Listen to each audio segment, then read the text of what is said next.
Takk fyrir það. Þá komið að þriðja liðar dagskrá. Það er atvinnumál í Akureyrarbæ, til máls tekur bæjarfulltrúi Gunnar Gíslason. Forseti ágætu bæjarfulltrúar, ég ætla að fá að deila hérna skjá með ykkur.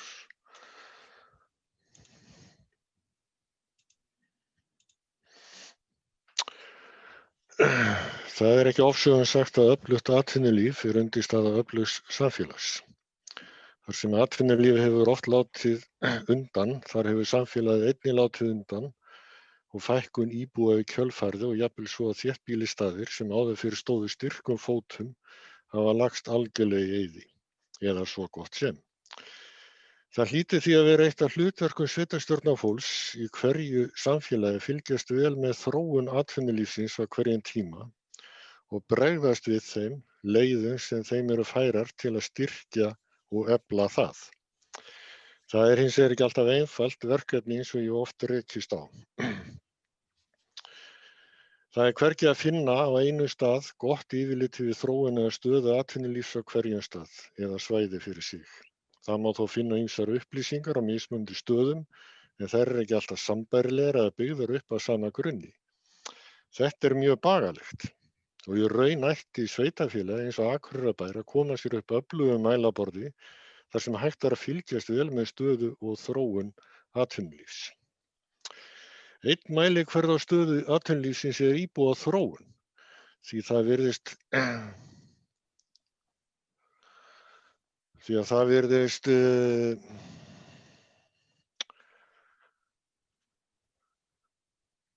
fylgjast nokkuð vel að öflugt atvinnulíf og fjölgun íbúa. Það er því ekki úr vegi að líta aðeins til þess hvernig þróun á íbúafjölda hefur verið síðastliðin 20 ár eða svo. Tölurnar sem hér eru settar fram eru fengnar hjá Byggðastofnun og stöðugreiningu 2019-20 á Norðurlandi eystra. Þegar breyting á íbúafjölda er skoðuð frá 1998 til 2019 má sjá að á Norðurlandi eystra öllu fjölgar íbúum á svæðinu öllu 2028 en 3497 á sama tíma á Akureyri. Það blasir einnig við að það hefur orðið veruleg fækkun í flestum hinna sveitarfélagana. Hins vegar lítur myndin öðruvísi út þegar að skoða er tímabilið 2013 til 19. Þá fjölgar íbúum á svæðinu öllu 1419 en á Akureyri 959. Þá sjáum við einnig að íbúum fjölgar verulega í Svalbarðsstrandarhreppi, Skútustaðahreppi og Norður-Þingi. Í Svalbarðsstrandarhreppi er unnið af Vaðlaheiðargöngum á þessu tímabili, í Skútustaðahreppi ferðaþjónusta á mikilli siglingu og í Norður-Þingi er verið að reisa stóriðju á Bakka. Atvinnutækifærin hafa því afgerandi áhrif á íbúa þróun ef horft er til þessara talna. En það þarf að huga ýmsum öðrum þáttum þegar horft er til samfélagslegrar þróunar og þar skiptir íbúa samsetningi miklu máli. Frá árinu 1998 hefur íbúum 50 ára og eldri á Norðurlandi eystra fjölga mjög mikið og sérstaklega í aldursflokknum 50 til 59 ára og 60 til 69 ára eins og sést á þessum myndum sem hér er á skjánum. Einnig hefur orðið fjölgun á ungu fólki á aldrinu 20 til 29 ára. Fólki undir tvítugu hefur fækkað verulega og sömuleiðis fólki á aldrinu 30 til 39 ára. Þessi mynd sem blasir hérna við sýnir reyndar þróun aldursdreifingar kvenna á Norðurlandi eystra en þróun í aldursdreifingu karla er með nákvæmlega sama hætti. Fæðingatíðni á Norðurlandi eystra hefur frá árinu 1998 farið niður þriðjung og ríflega 450 fæddum börnum á ári niður í ríflega 300 fædd börn á ári. Dánartíðni hefur hækkað úr 190 dauðsföllum sem var meðaltal áranna 98 til 2002 upp í 225 síðustu 5 ár.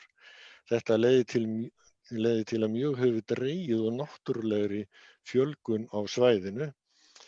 En eins og sjá má á þessari mynd sem að sýnir náttúrulega fjölgun á svæðinu frá 2008 til 12 annars vegar og svo 2013 til 17 hins vegar, þá sjáum við til þess að Akureyrar náttúruleg fjölgun er 736 einstaklingar á tímabilinu 2008 til 12 en aðeins 460 fyrir 2013-17.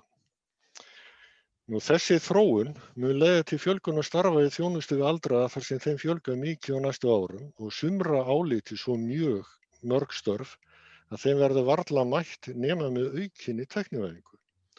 Á hinni hliðinni að börnum og unglingum að fækka og samkvæmt þessari greiningu. Fækkun fæðinga á hverju ári á Akureyri staðreynd.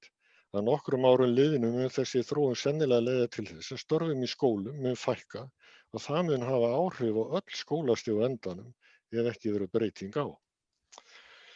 Útsvarið aðal tekjustopp sveitarfélaga og lagt á atvinnutekjur íbúa og það að jafnaði yfir 50% af öllum tekjum sveitarfélags. Það skiptir því miklu máli fyrir rekstur og þjónustu sveitarfélaga að útsvarstekjurnar séu það miklar að þær geti staðið undir bróðurparti þjónustunnar. Það verður ekki svo ef íbúum sem hafa atvinnutekjur fjölgar ekki svo tekjur vaxi þannig að standa megi undir aukinni þjónustu. Það höfuðverkur sveitarstjórnarstígsins og eins og þessari mynd sem ég bregð hérna upp aftur að þá nokkuð ljóst að öldruðum mun fjölga mikið á næstu árum ef ekki verður og þá yngra fólki fækka eitthvað ef ekki verður breyting á og þetta kannski það sem við þurfum að velta eins fyrir okkur. Snúum okkur það eins að atvinnulífi á Akureyri, stöðu og þróun. Atvinnulífi samanstendur í meginatriðum opinberum störfum. Það störfum á vegum opinberra aðila, svo sem ríki og sveitarfélögum og hins vegar störfum á almennu vinnumarkaði. Það hefur löngum verið lögð áherslu á að ríki dreifi störfum í meira mæli en landi og nú síðustu mánuði hefur að margra áliti verið sýnt fram á að það minna mál en margur hefur haldið fram með aukinni notkun á fjarfundabúnaði í COVID-inu. En hvernig þessu háttað hér á Akureyri? Oft talað Akureyri sem skólabæ, menningarmiðstöð og hér einnig stórt sjúkrahús og háskólaauki. Einu sinni var Akureyri mikill iðnaðarbær og útgerðarbær en það svo enn. Til þess að fylgjast með þróun atvinnulífsins mikilvægt að hafa aðgang að góðum gögnum eins og fram hefur komið. Það má með góðum vilja setja fram ýmsar upplýsingar ef vel að gáð og þeirra leitað á réttum stöðum.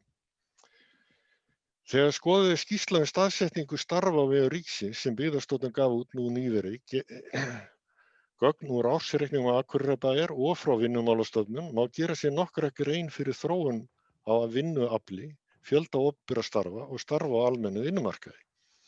Þessi gögn gefa þó aðeins vísbendingu þróun starfa á almennu vinnumarkaði. Þegar upplýsingar fjölda íbúa Akureyri sem á aldrinum 16 til 69 ára sem birtist hér og búin að vera hér á skjánum, sést að hann hefur breyst frekar lítið undanfarin ár, 6 ár, í kringum 12.000 íbúar. Það sama á við áætlað vinnuafl sem 10.000 manns. Munurinn liggur þarna á milli að mestu í ungu fólki sem í skóla og fjölda öryrkja. Hlutfall vinnuafls hefur farið vaxandi undanfarin ár, úr svona 79% í 85%, sem að mörgu leyti jákvætt. En þessar tölur gefa okkur þá vísbendingu það hve margir á vinnumarkaði á hverju ári á Akureyri. Þegar að fjöldi stöðugilda hjá hinu opinbera á Akureyri og Norðurlandi eystra rýmdur, þá hefur stöðugildum hjá ríkinu fjölgað nokkuð á síðustu árum eða 167. Sem á 167 Akureyri sem með langflest stöðugildi á vegum ríkisins á Norðurlandi eystra eins og sést af þessari mynd að þá sjáum við það að 2013 að þá 1385 stöðugildi á vegum ríkisins, það bláa súlan á Akureyri, Norðurlandi eystra öllu með Akureyri 1754.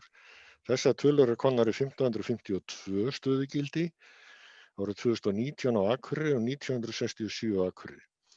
Hins vegar gráa súlan þá stöðugildi fjöldi starfsmanna eða stöðugildi hjá Akureyrarbæ sjálfum, þar að segja bæði A og B hluta, samstæðin allri.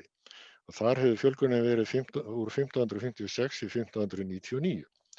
Það er enda merkilegt í þá tölu að stöðugildum í A-hlutanum hefur fjölgað í raun meira á þessu tímabili heldur en fram kemur síðan í samstæðunni. Nú, stöðugildin í Akureyrarbæ hefur sem sagt þá fjölgað 43 á þessu tímabili. Þegar horft á stöðugildi hjá hinu opinbera þarf að hafa í huga að bak við þau eru fleira starfsfólk því það er ákveðin fjöldi starfsfólks í hlutastarfi. Hér er gert ráð fyrir því að hverjum 100 opinberum stöðugildum séu að jafnaði 116 starfsmenn. Og þá tölu ákvað ég að nota með tilliti til reynslunar hjá Akureyrarbæ.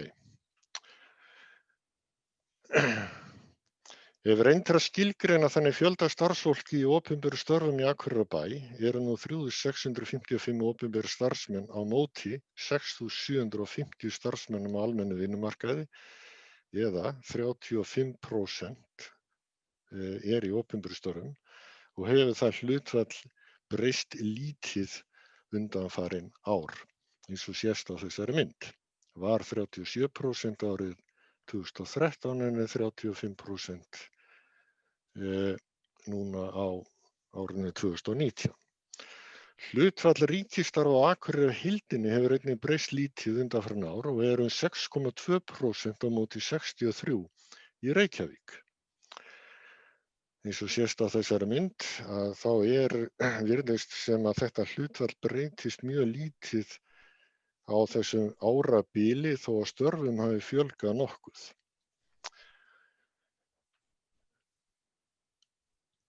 Það hallar hins vegar nokkuð á landsbyggðina hins vegar þegar reiknað er hlutfall stöðugilda af íbúafjölda og það eitt út af fyrir sig réttlæti náttúrulega kröfu bæjarstjórnar Akureyrarbæjar fleiri störf án staðsetningar á vegum ríkisins. En hvernig skiptast á störf á almennu vinnumarkaði milli atvinnugreina? Það er ekki hægt að finna einfalda leið til að sjá það, en þó má finna upplýsingar hjá Byggðastofnun atvinnutekjur eftir atvinnugreinum og landshlutum á tímabilinu 2008 til 2018. Því miður liggja ekki fyrir upplýsingar árið 2019. Gögnin innihalda staðgreiðslutekjur einstaklinga, það eru laun og reikna endurgjald hér eftir nefndar atvinnutekjur. Þetta er ekki heildartekjur einstaklinga þar sem upplýsingarnar innihalda ekki greiðslur eins og bætur almannatrygginga, greiðslur úr lífeyrissjóðum og aðra liði sem ekki teljast atvinnutekjur. Gögnin innihalda því heldur ekki hagnaðar rekstri einyrkja sem er með rekstur á eigin kennitölu. Tekjur einstaklinga fylgja lögheimili einstaklinga en ekki lögheimilega staðsetningu launagreiðanda. Segja má því að sé að ræða atvinnutekjur og íbúa ákveðins sveitarfélags eða svæðis. Þegar þessar upplýsingar rýndar eins og sem eru komnar hérna á skjáinn, þá kemur í ljós að heilbrigðis- og félagsþjónusta ásamt fræðslumálum eru fyrirferðarmiklar atvinnugreinar á Akureyri ásamt iðnaði, mannvirkjagerð og fiskveiðum. Umfang atvinnugreinanna eins og það birtist hér segir okkur nokkuð umfang stöðugilda starfa í hverri grein þó það sé ekki óyggjandi þar sem miklu getur munað á launum einstaklinga eftir atvinnugreinum. Hér er þó sterka vísbendingu að ræða. Það má einnig greina ákveðna þróun atvinnugreina þegar skoðaðar eru breytingar á atvinnutekjum milli áranna 2008 og 2018. Hér má til dæmis sjá að hlutur ferðaþjónustu vex umfram margt annað en hlutur fiskveiða minnkar en fiskvinnslu eykst. Leiða má líkum að því að þetta sé að gerast meðal annars með aukinni landvinnslu sem byggist að einhverju leyti ef ekki miklu leyti á aukinni sjálfvirkni væðingu.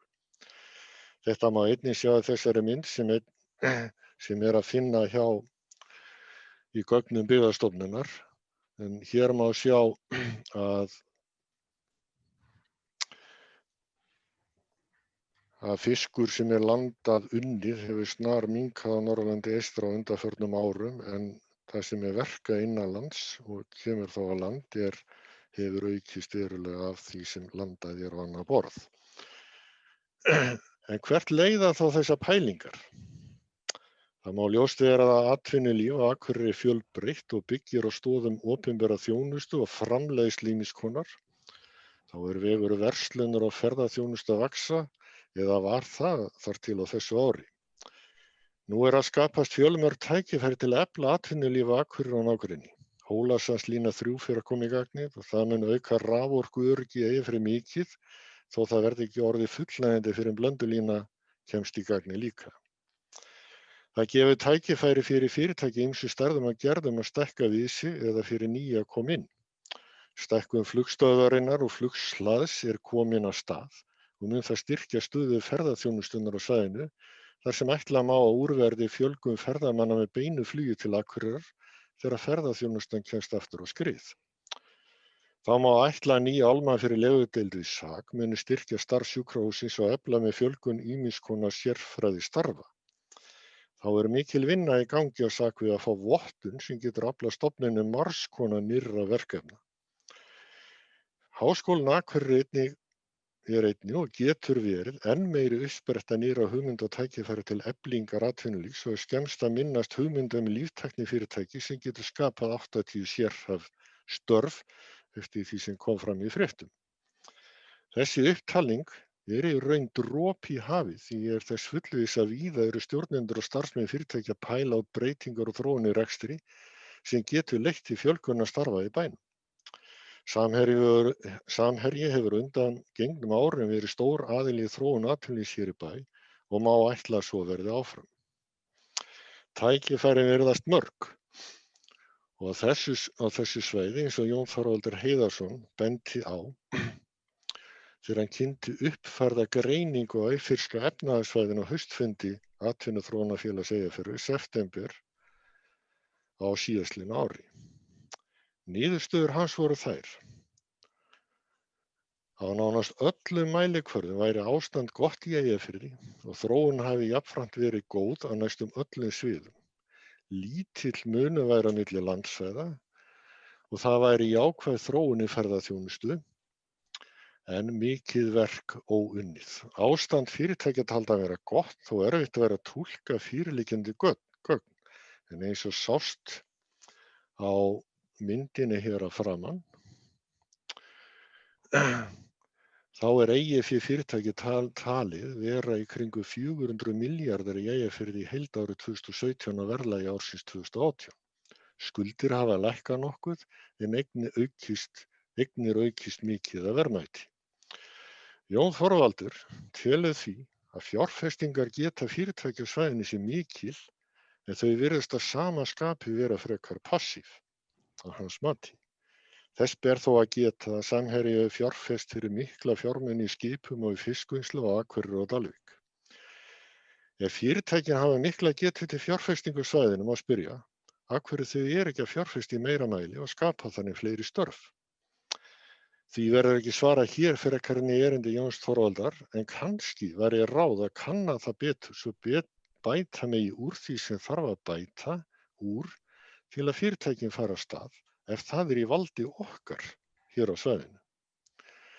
Hlutverk okkar bæjarfulltrúa og bæjarkerfisins er ekki að stýra eða stjórna uppbyggingu á þessu sviði, en það er nauðsynlegt að við fylgjumst vel með og bregðumst við þegar það á við. Við þurfum að sýna verkum áhuga, gæta þess vel að taka vel á móti áhugasömum einstaklingum og fyrirtækjum sem hingað leita eftir upplýsingum og aðstoð. Þjónustulundin er lykilatriði í þessu sambandi. Við verðum að vera vakandi fyrir því að styðja við íbúa fyrirtæki í samskipti við ríki, til dæmis í ýmsar framkvæmdir sem koma öllum vel. Þar má til dæmis nefna styttingu leiðarinnar á milli höfuðborgarsvæðis og Eyjafjarðar sem er framkvæmd sem er öllum til hagsbóta.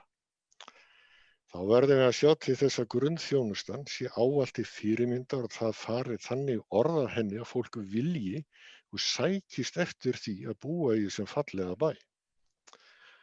Ég ætla ekki að hafa þessi orð fleiri og vona að eitthvað gagn hafi verið af í umræðum atvinnulíf á Akureyri. Það er einnig von mín að þessar pælingar verði hvati til þess að bæta enn frekar upplýsingaöflun og framsetningu þeirra atvinnulífi í heild Það mun koma öllum hér að gagni við að byggja ákvarðanir á gögnum. Og ég fékk nú upplýsingar í dag það að það væri einmitt heilmikil vinna í gangi núna við að setja fram upplýsingar sem gætu bætt stöðu okkar hvað þetta varðar hér á svæðinu. Ég ætla ekki að hafa þessi orð lengur í bili og vona ég hafi ekki ruglað ykkur mikið með þessum hlaupum fram og aftur glærurnar. Takk. Það er bæjarfulltrúi Gunnar Gíslason lokið máli sínu. Næst tekur til máls bæjarfulltrúi Hilda Jana Gísladóttir. Forseti, ágætu bæjarfulltrúar, takk fyrir þessa umræðu og takka þér, bæjarfulltrúi Gunnar, fyrir þessa hugleiðingu og tölfræði.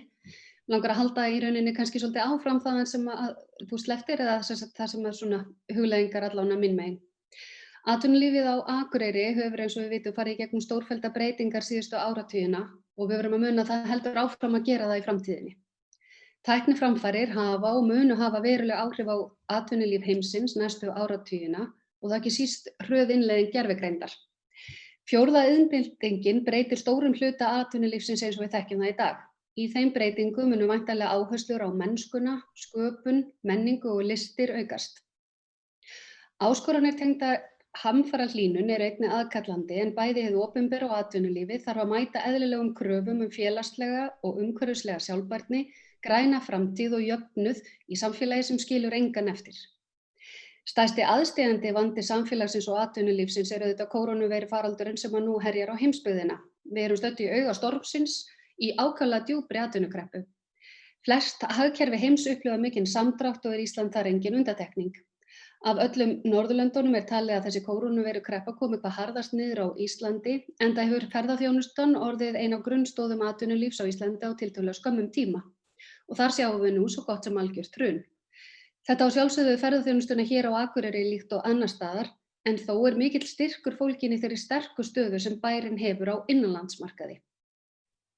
Þrátt fyrir hrun í ferðaþjónustunni þá er líka allt eins líklegt að viðsnúningur hér verði hraður að því gefnu að uppsafnaður ferðavilji sé hjá stórum hópi fólks og að kostir Íslands svo sem stærð landsins og fámenni eftir að vera styrkleiki í hugum ferðalanga eftir kórónuveirufaraldurinn. Sé þetta rétt þá eigum við auðvitað mikið undir því að þegar fólk fer að ferðast á ný að til séu sterk fyrirtæki og öflugir innviðir til að stuðla eins miklum hagvexti og kostur er. Atvinnulífið á Akureyri mun ekki vera undirskilið miklum áhrifum af kórónuveirufaraldrinum, fjórðu iðnbyltingunni og auknum umhverfisáherslum. Þessar þrjár umfangsmiklu breytingar þar sáum við ekki alltaf fyrir og þannig er öruggt að annars konar ófyrirséðar áskoranir munu hafa afgerandi áhrif á atvinnulíf framtíðarinnar. Stundum með skyndilegum og afgerandi hætti líkt á með kórónuveirufaraldrinum og stundum með hægfara byltingum líkt á í umhverfismálum og fjórðu iðnbyltingunni. Þegar við horfum aðeins öxl þá hafa orðið ótrúlegar breytingar á atvinnulífi Akureyrar undanfarin ár. Eins og bæjarfulltrúi Gunnar nefndi áðan þá þekkjum við Akureyri sem iðnaðarbæ. Tíma var hér meðal annars fjölmennasti vinnustaður þjóðarinnar þegar hátt í 1000 manns störfuðu í verksmiðjunum. Segja má að ákveðið atvinnuhrun hafi átt sér stað á Akureyri á árunum 1987 til 1993 þegar að störfum fækkaði verulega eða nokkur hundruð. Með leyfi forseta þá vil ég fara með okkur í smá tímavél og vitna í leiðara tímaritsins Dags árið 1995, en þar segir: 2 ár í röð hefur atvinnuleysi farið yfir 600 manns yfir vetrarmánuðina, ástand sem er með öllu óviðunandi. Þetta ástand hefur skapað Akureyri neikvæða ímynd, sumir hafa orðið að bærinn væri draugabær þar sem ekkert jákvætt gerist. Seinna í leiðaranum birtist þó aðeins jákvæðari tónn með leyfi forseta. Staðreyndin er sú að burðarásir í atvinnulífinu á Akureyri hrundu eða lentu í miklum tímabundnum þrengingum og það var vitaskuld erfitt. Iðnaðarbærinn á Akureyri hefur á liðnum áratug breyst í þjónustubæinn, sjávarútvegsbæinn og ekki síst skólabæinn Akureyri. Mörg störf hafa tapast en það hafa líka skapast ný störf í öðrum atvinnugreinum. Í dag getum við samsamað okkur vel við þetta. Breytingur og þróun verður til þess að sum störf tapast og önnur verða til. Þó er einnig ljóst að í miðju breytingunum vitum við ekki alveg nákvæmlega hvað verður síðar. Þess vegna er gaman að nefna það að síðar í þessum sama leiðara sem var skrifaður árið 1995 og allavega okkur sem sitjum hérna, líklega finnst það ekki svo langt síðan, en þar stendur með leyfi forseta: Í allri atvinnuleysisumræðunni má ekki gleyma því að endurreisn íslensk skinnaðinnar tókst vel. Hann skilar nú góðri rekstrarafkomu og eru horfur góðar. Í Strýtu HF bullandi atvinna og jákvæð teikn á lofti og rekstrarhorfur fyrir slippstöðina eru betri en þær hafa verið nokkur ára skeið. Til upprifjunar þá var það 6 árum síðar sem að skinnaðurinn á Akureyri varð gjaldþrota og 120 manns misstu vinnuna. Með táknrænum hætti stendur nú verslunarmiðstöðin Glerártorg á þeim stað sem skinnaðurinn var áður. Þessi litli gluggi inn í fortíðina minnir okkur á að allt breytingum háð, jafnvel þó við vitum ekki alveg hvernig eða hvenær.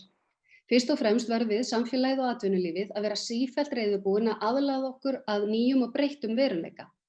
Áhersla á fjölbreytt atvinnulíf skiptir einnig sköpum, enda telst það töluverður veikleiki í síbreytilegu umhverfi að vera með öll eggin í sömu körfunni. Gildandi atvinnustefna Akureyrarbæjar tók gildi árið 2014 og gildir fram á næsta ár.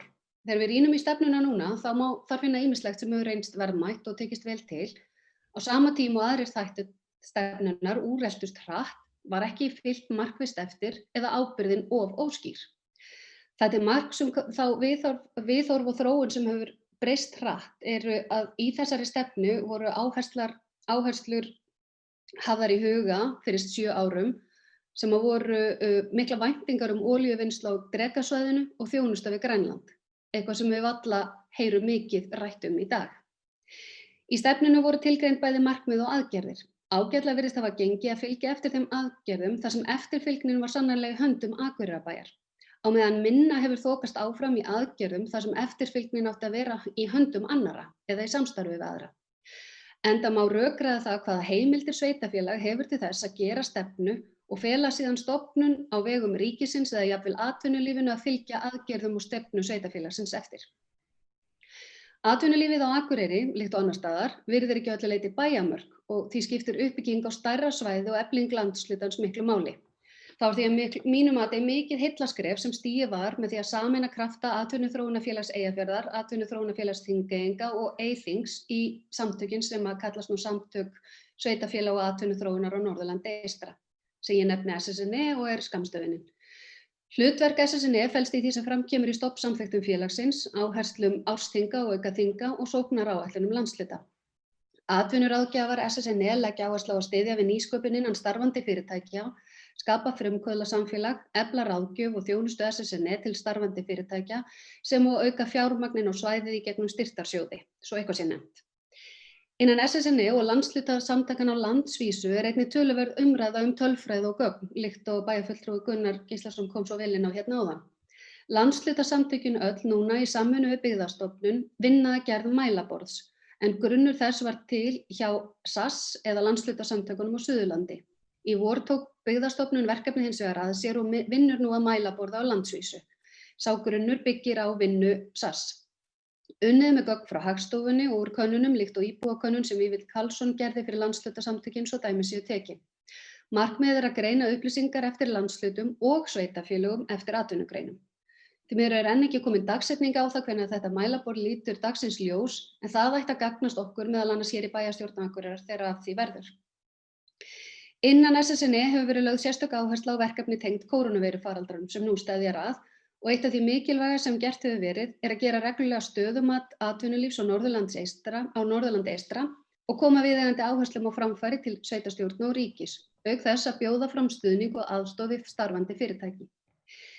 Eitt af því sem mikilvægt nú í vinnu SSNE endurskoðun byggðaáætlunar, að fylgja eftir verkefnum sóknaráætlunar og aðkoma að áfangastaðastofum landshlutana. Ákaflega mikilvægt að mínu mati að áfangastaðastofur verði öflugur samstarfsvettvangur ríkis, sveitarfélaga og atvinnulífs. Nú að hefjast gerð við starfsáætlun 2021 sem mun taka mið af sóknaráætlun og áherslum sem komu fram á ársþingi SSNE í október. Ljóst að ákall áherslu á umhverfismál, nýtingu orku, velferðartækni og heilbrigðismál. Einnig að áherslur verði á matvælaframleiðslu og tengja við atvinnu, nýsköpun, umhverfissjónarmið og sjálfbærni og fleira. Í þessu samhengi rætt áherslur á að vinna faglega að samgöngustefnu sem feli í sér forgangsröðun landshlutans miðað við samfélagslegar og efnahagslegar forsendur og líkt á bæjarfulltrúi Gunnar kom inn á hérna áðan tengist það meðal annars styttingu leiðanna milli Eyjafjarðar og höfuðborgarsvæðisins. Ræða þarf einnig mögulega atvinnustefnu landshlutans, þá ekki síst með tilliti til nýtingar aukinnar raforku inn á svæðið. Fjölmörg tækifæri eru til sóknar. Ríkisvaldið gegnir veigamiklu hlutverki í því að skapa umhverfi og jarðveg þar sem atvinnulíf fær tækifæri til að blómstra. Sveitarfélög bera ábyrgð á því að sú nærþjónusta við íbúa sem ríkið hefur falið þeim sé öflugt og styðji við íbúa og atvinnulíf. Sveitarstjórnarfulltrúar bera þó einnig ákveðna ábyrgð á því að vera talsmenn svæðisins gagnvart ríki, eiga í virku samstarfi við nágranna sveitarfélög, stofnanir á svæðinu og fyrirtæki á þeirra atvinnusóknarsvæði og leitast við að skapa umhverfi og benda á farsælar leiðir til framtíðar. Á fundi Samtaka sveitarfélaga og atvinnuþróunarfélaga með þingmönnum kjördæmisins á dögunum lögðum við áherslu á það sem að ríkisvaldið gæti gert til að styðja við svæðið í þeirri auknu sókn sem heimamenn hafa hug á. Þar lögðum við sérstaka áherslu á aukið fjármagn í gegnum sóknaráætlanir landshlutanna, skýr svör þingsins framtíð úrgangsmála, styrkar stoðir undir áfangastaðastofu eða markaðsstofu, markaðssetningu Akureyrarflugvallar, raforkumál, aðkomu sveitarstjórna að klasastefnu, skýrum svörum málefni nýsköpunar á landsbyggðinum nú þegar að nýsköpunarmiðstöðvar verða lagðar niður áramótin, flutning ríkisstarfa á stofnana og störf án staðsetningar, auk fjármála sveitarfélaga af skiljanlegum ástæðum. En ef mögulega að vinna atvinnustefnu í landshlutanum með SSNE og þar verði unnið að gagnaöflun og mælingum og lögð áherslu á styðja við atvinnulíf á svæðinu, er þó einhver sérstök ástæða til þess að hafa atvinnustefnu fyrir Akureyrarbæ? Ég tel hiklaust að svarið sé já. Ég tel að árið 2022 ætti að taka gildi ný atvinnustefna sem yrði þó töluvert ólík fyrri stefnum. Sú stefna myndi fyrst og fremst horfa til ábyrgðarsviðs Akureyrarbæjar og legg til að við myndum horfa á að byggja þá stefnu á 3 lykilþáttum sem yrðu lífsgæði, þjónusta og markaðssetning. Eitt af mikilvægasta fyrir atvinnulíf framtíðarinnar er að tryggja lífsgæði íbúa. Ein meginbreyta atvinnuuppbyggingar mun fara eftir því hvar fólk vill búa. Akureyrarbær mun hins vegar ekki tryggja öll almenn lífsgæði, enda slíkt einnig á forræði ríkisins og atvinnulífsins og samfélagsins. Akureyrarbær ber hins vegar töluverða ábyrgð, til dæmis á sviði fræðslumála, velferðarmála, skipulagsmála, mannvirkja, samganga, umhverfismála, menningar, æskulýðsmála og íþrótta. Gæði þeirra þjónustu sem Akureyrarbær veitir hefur áhrif á lífsgæði íbúa og þar með vilja fólks til búsetu í sveitarfélaginu. Því ætti atvinnustefna Akureyrarbæjar að draga fram á hverju sviði þá mikilvægu þætti sem stuðla að góðum lífsgæðum, auk þess að draga fram hvað gera þurfi betur. Á árinu 2021 horfum við til þess að gera mikilvæga samkeppnisgreiningu á íbúa atvinnumarkaði. Sá grunnur mun gagnast við gerð atvinnustefnu verði það vilji bæjarstjórnar. Akureyrarbær einsetur sér nú þegar að veita framúrskarandi þjónustu og eru þjónustugildi bæjarins í mannauðsstefnu fagleg, lipur og traust. Í íbúakönnun fáum við reglulega endurgjöf frá íbúum sem gagnast í öllu starfi. Meta ætti hins vegar sérstaklega ánægju atvinnulífsins með þjónustu bæjarins. Slíkt væri hægt að gera bæði með samtölum og könnunum. Leita ætti reglulega eftir sjónarmiðum og þörfum atvinnulífsins og í kjölfarið meta hvort og hvernig Akureyrarbær getur mætt þeim þörfum. Í því samhengi er hægt að rýna í afgreiðslu erinda, framboð lóða, gæða þjónustu almennt, upplýsingagjafar, leiðbeiningar, skyldu og svo framvegis. Þriðji grunnþáttur stefnunnar tel ég að þurfa að vera markaðssetning á íbúa atvinnumarkaði sem myndi þá byggja meðal annars á þeim gögnum sem fást með áður nefndri samkeppnisgreiningu á íbúa atvinnumarkaði. Mikilvægt er að vekja áhuga og eftirspurn eftir búsetu og rekstri fyrirtækja á svæðinu með markvissum og skýrum hætti. Ég tek undir orð bæjarfulltrúa Gunnars með að hið opinbera mun ekki segja atvinnulífi hvernig það eigi að þróast, enda munu lögmálum framboð og eftirspurn halda áfram að vera meginbreytan í þróun atvinnulífsins. Hið opinbera hefur þó mikilvægt hlutverk sem er að hámarka farsæld og draga úr hagsveiflum og á það bæði við ríki og sveitarfélög. Akureyrarbær ætti að taka ábyrgð sína ef varðar atvinnulíf alvarlega og hefja strax á næsta ári undirbúning að nýrri atvinnustefnu sem myndi taka gildi árið 2022. Ég vil því leggja fram eftirfarandi tillögu að bæjarstjórn Akureyrarbæjar samþykki að hefja undirbúning að nýrri atvinnustefnu sem tekur gildi árið 2022.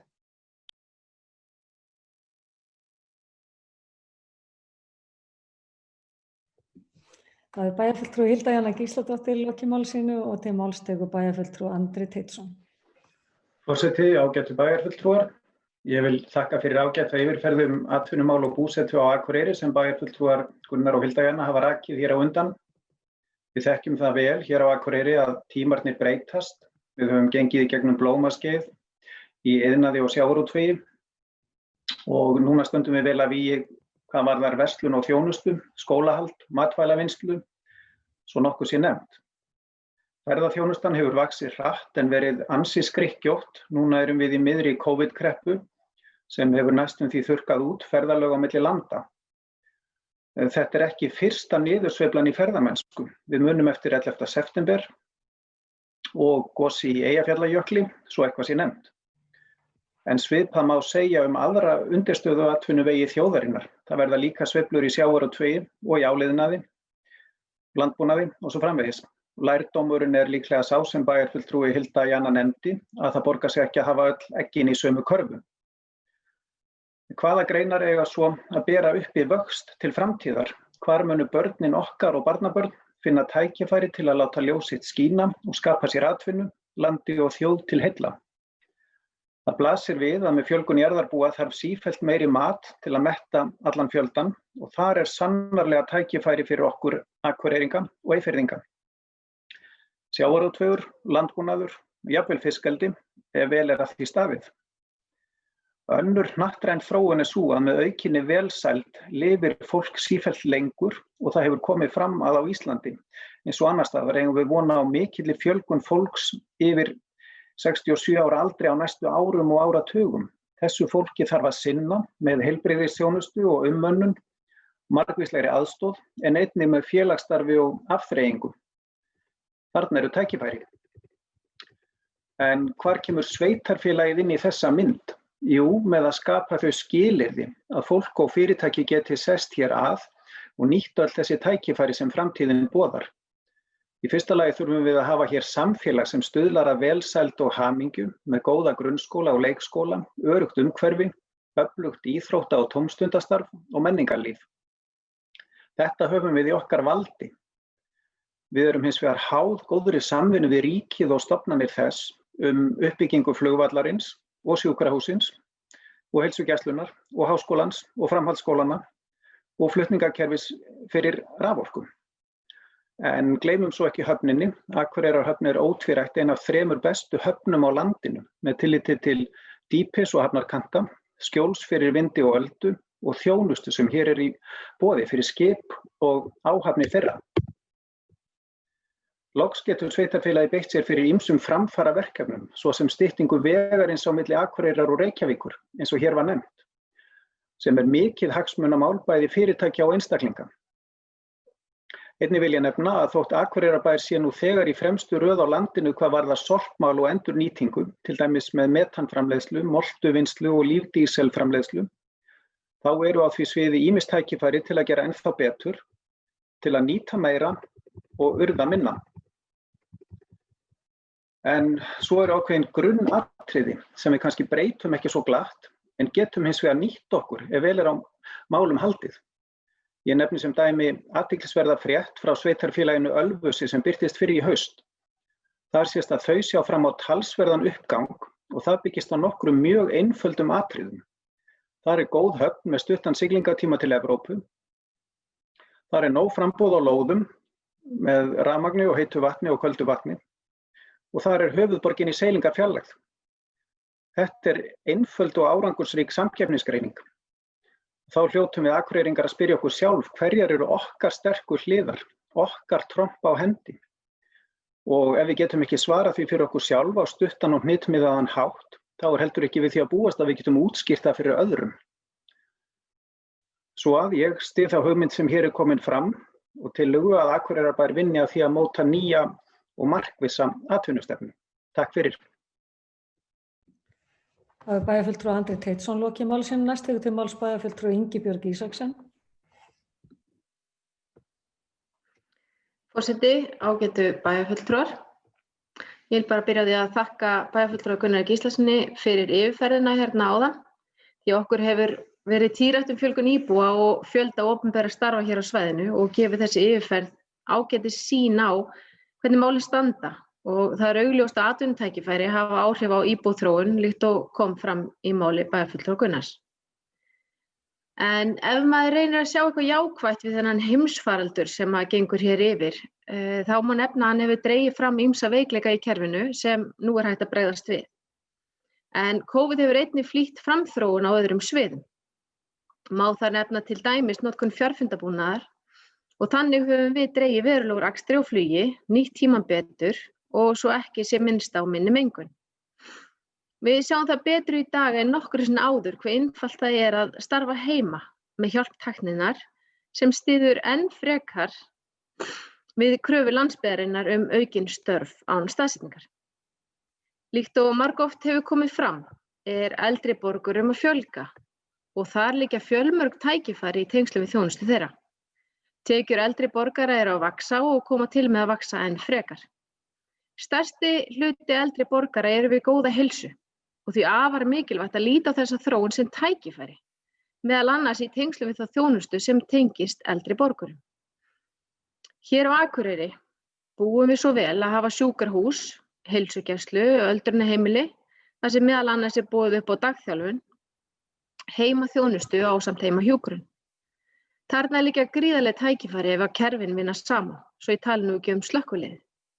Bætt verði í velferðartækni og auk þess sem samlegð kerfa hækkar þjónustustig við eldri borgara og gefur þeim tækifæri til að búa lengur heima við öryggi. Við sjáum mörg jákvæð teikn á borði varðandi uppbyggingu og fjölgun atvinnutækifæra á svæðinu. Líkt og komið hefur fram eru framkvæmdir hafnar við stækkun flugstöðvar og flughlaðs, áform hótel á Grenivík, áhugaverðar hugmyndir hafa komið nýtingu á vatni úr Vaðlaheiðargöngum og svo má áfram telja. Styrking sveitarfélaga hér í kring styrkir Akureyri og öfugt. Á Eyjafjarðarsvæðinu hefur matvælaframleiðsla lengi verið ein af mikilvægustu atvinnugreinunum. Akureyri stór þéttbýlisstaður í miðju matvælaframleiðslu héraði með langa hefð fyrir úrvinnslu og annarri virðisaukandi starfsemi tengdri landbúnaði og sjávarútvegi. Kjötvinnsla hér meiri en víðast hvar annars staðar. Störfin sem ræðir skipta hundruðum. Í háskólanum á Akureyri öflug auðlindadeild þar sem boðið upp á raunvísinda og viðskiptatengt nám í sjávarútvegsfræði, líftækni og náttúru og auðlindafræði. Einnig rekur Matís starfsstöð í samstarfi við Háskólann á Akureyri þar sem áhersla á rannsóknir, þróun og nýsköpun. Hér því góður grunnur til staðar sem við þurfum að sameinast að styðja og efla. Skapa aðstæður sem hvetja til samvinnu þessara aðila og atvinnurekenda á svæðinu með áherslu á nýsköpun, þróunarverkefni og rannsóknir á virðisaukandi þróun á matvælum og auka afurðum sem til falla. Fjölbreytt atvinnutækifæri eru forsenda öflugs atvinnulífs og þar með þess að bærinn okkar sé eftirsóttur búsetukostur fyrir alla sem þar vilja búa. Akureyri leiðandi sveitarfélag á landsbyggðinni. Aukin tækifæri til menntunar, atvinnu og nýsköpunar hér koma því ekki bara íbúum Akureyrar til góða, heldur einnig verða þau til þess að styðja við og styrkja landsbyggðina í heild sinni. Tækifærin eru mörg á þessu svæði og hef ég óbilandi trú á svæðinu, fyrirtækjunum og fólkin sem hér býr. Styrkleikar svæðisins búa meðal annars í reynslu í ferðaþjónustu, orkuauðlindum, góðu aðgengi að menntun á öllum skólastigum, fjölbreyttu menningarlífi og vexti í skapandi greinum og ekki síst í öflugu landbúnaðarsvæði líkt og kemur fram í sóknaráætlun Norðurlands eystra.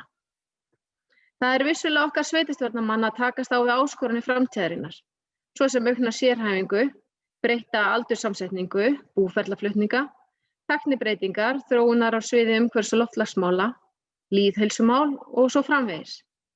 Og við þurfum að vera í stakk búin til að takast á við samfélagsbreytingar og byggðaþróun.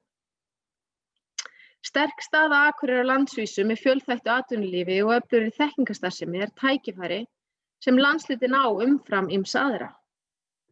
Því afar nauðsynlegt að við fylgjumst vel með, köllum eftir gögnum og bregðumst við þegar það á við, en ekki síður að við búum yfir framtíðarsýn hvernig við viljum sjá bæjarfélagið þróast til framtíðar. Því get ég tekið undir tillögu bæjarfulltrúa Hildu að hefja undirbúning að nýrri atvinnustefnu. Því þannig búum við svo að Akureyri verði í enn sterkari samkeppnisstöðu sem valkostur fyrir ungt fólk, bæði til atvinnu og búsetu. Takk. Það bæjarfulltrúi Ingibjörg Ísaksen lokið máli sínu. Næst til máls bæjarfulltrúi Sóley Björk Stefánsdóttir. Já, forseti, ágætu bæjarfulltrúar. Ég nú byrjaði að þakka öðrum bæjarfulltrúum fyrir þeirra innlegg.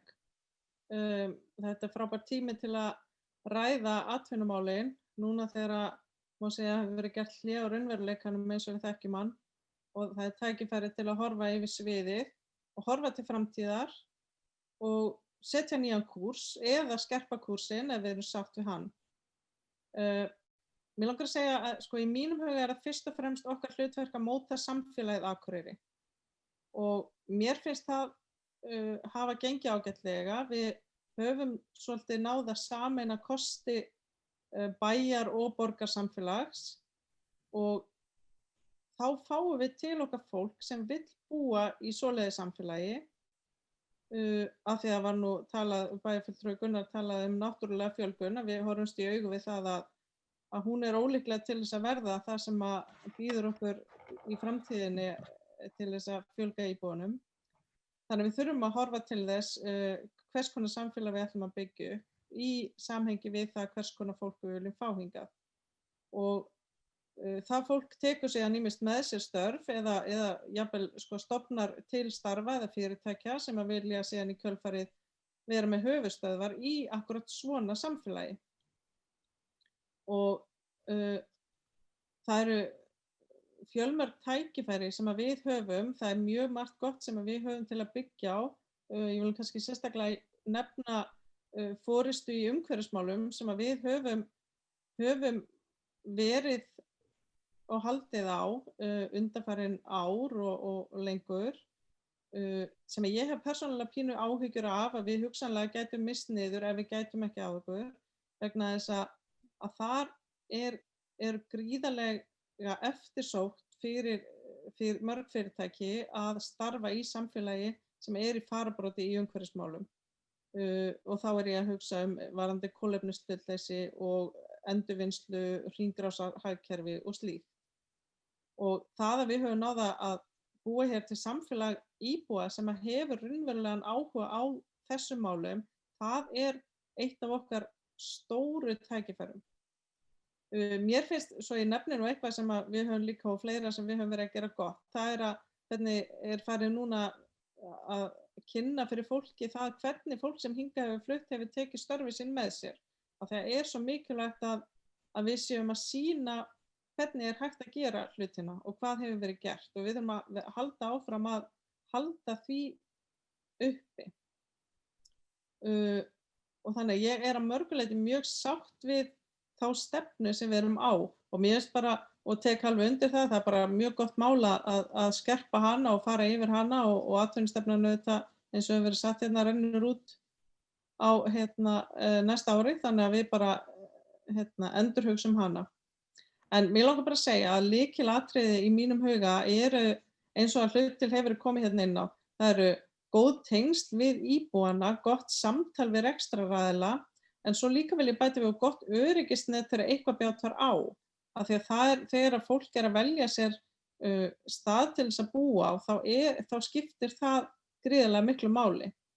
Og þetta eru alltaf mínum hluta til styrkleikar hjá okkur, við erum farin að feta okkur af stað í betri tengsl við íbúa og betra samtal við rekstraraðila. Þannig ég held að við þurfum að halda vel á spöðunum að halda því áfram. Og við erum auðvitað eins og hér hefur verið komið inn að við erum á fleygiferð í atvinnuþróun í heiminum og það nú komið svona þokkalega vel í ljós hvert hún að fara. Þekkingarstörf eru kannski þau störf sem að helst munu leita svona hingað í fámennið þar sem að á móti ódýrt vinnuafl mun væntanlega leita mannaflsfrek störf mun væntanlega leita þangað sem ódýrara vinnuafl og við þurfum og það mjög gott að við lítum einmitt tilbaka, sjáum hvernig þróunin hefur verið og ber þakk kærlega fyrir þetta innlit í baksýnisspegilinn og við þurfum að horfa á líka þá hvernig hlutirnir hafa verið, hvernig eru þeir í dag, en við verðum að vera duglega að átta okkur á því hvað mun gerast næst og það í raun og veru orðið bara frekar skýrt. Þannig að ég bara hlakka til að við förum að vinna þessa stefnu upp á nýtt og held að einmitt að hún þurfi ekki endilega að vera mjög flókin eða mjög mikil vinna lögð í sjálfa stefnumótunina. Ég held að við séum einmitt þurfum bara að skerpa fókusinn. Takk fyrir. Það er bæjarfulltrúi Sóley Björk Stefánsdóttir lokið máli sínu. Næst tekur til máls bæjarfulltrúi Gunnar Gíslason. Forseti, ágætu bæjarfulltrúar. Þetta eru bara fínar umræður sem hafa átt sér stað hérna og bara góð innlegg í þessa umræðu. Ég vil bara ítreka það að það er gríðarlega mikilvægt að við mótum okkur skýra atvinnustefnu eins og hér er lagt til. Vegna þess að staðreyndin er sú að ef við erum ekki að vinna markvisst í þessum málum að styðja við atvinnulífið, fjölga atvinnutækifærum, þá mun samfélagið í raun og veru að einhverju leyti líða fyrir það. Þetta gerist nefnilega ekki þetta sjálfu sér. Við öllum þessum tilvikum þar sem er að skoða þróun hvað þetta varðar, þá eru einhvers konar inngrip annarkvort ríkis eða sveitarfélag eða eitthvað slíkt sem að skapar aðstæður fyrir atvinnu til að verða til. Það er gott og gilt að auglýsa bæinn sinn þannig að hingað flytji fólk sem flytur störfið með sér og það skiptir mjög miklu máli en við þurfum eitthvað meir heldur en það og það er það sem við þurfum dálítið að horfa til. Og þegar maður er að skoða þessa þróun, það er nefnilega skiptir máli að horfa í baksýnisspegilinn og velta því fyrir sér af hverju þróun eins og hún er. Þá horfum við bara til þess að hér var miklu meiri íbúafjölgun á fyrsta áratugi þessar aldar, það sé frá 2000 til 2010 heldur en eftir það. Og það er kannski að stóru hluta vegna þess að hér komu inn býsna stórir atvinnurekendur sem að hafa í raun og veru stýrt bæinn og við lifum á því ennþá. En nú þurfum við að fara að taka þetta dálítið til hendi að mínu mati. Og þá verðum við líka að velta því fyrir okkur en leiða við förum að pæli því, ok, hvað getum við gert til þess að styðja við atvinnulífið þannig að fjölgi störfum? Eins og við erum að setja inn í okkar samstarfssáttmála og ætlum að gera til að styðja við þjónustu stigið sem við erum búin að búa til hérna á Akureyri. Þá verðum við líka að velta því fyrir okkur að það fer ekki alltaf öll atvinnustörf sem er saman á sama svæði. Þannig að við þurfum aðeins að pæla í því. Er skynsamlegt að byggja upp atvinnu á þessum sviði á móti öðru sviði sem við erum kannski búin að byggja upp ef að það hefur þó neikvæð áhrif hvert á annað. Það er ýmislegt svona sem við þurfum til dæmis að taka til í stefnu sem þeirri sem við erum að fara að móta. Og við skulum gefa okkur það að það fari vinna í þetta. Ég ætla bara ekki að gefa mér neitt annað, en við þurfum að gera þetta til að vera með markvissar aðgerðir í framhaldinu. Þannig að ég styð þessa bókun eindregið og þessa tillögu sem að bæjarfulltrúi Hilda Jana lagði hérna fram. Takk. Það er bæjarfulltrúi Gunnar Gíslason lokið máli sínu. Orðið er laust. Þegar fleiri hafa ekki kvatt sér hljós, þá ber ég upp þessa tillögu. Þeir sem geta samþykkt tillögu að hefja undirbúninga nýrri atvinnustefnu gefur merki. Það eru 10, þeir sem eru á móti, enginn og 1 situr hjá.